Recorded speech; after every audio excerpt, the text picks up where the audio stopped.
was the scene the night of February 20th in the London neighborhood of Camden.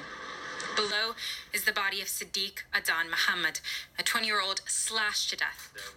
Mark Hall was there and filmed these clips. It's his voice you hear on the video. And the guy was lying on the floor, and all the like a river was coming out of him. People were shouting and screaming, "Throw me some towels, throw me some."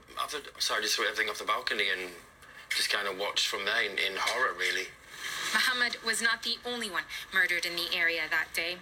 Just hours earlier, 17-year-old Abdikarim Hassan was found fatally wounded in a nearby street. The murder of these two young men, both Somali, are part of a growing epidemic of violence. Since February 2018, London's murder rate has overtaken that of New York City's, according to London and New York police. Crimes committed with a knife, the most common weapon used, have risen by a staggering 21% in the 12 months to September 2017, according to government figures.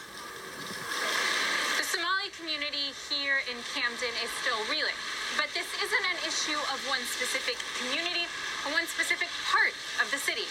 The violence has been described as a virus, and the fear is it's going to get worse before it gets better.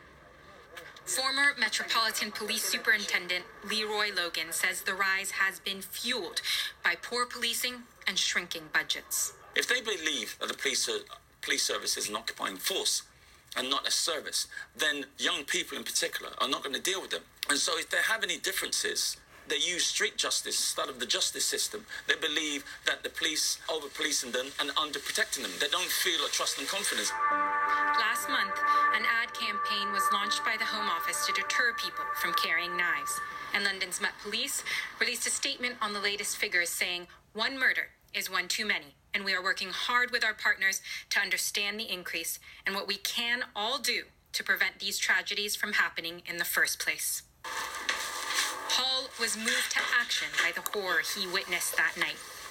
He and other local residents have founded a community outreach charity. This is why we're trying to do something here to give people a little bit of hope as well, because at the end of the day, we'll never recover, I don't think, from what we saw, but I think we're trying to do our best to make a change somehow, London is struggling to stem the bloodshed and save the beating heart of the city, its youth.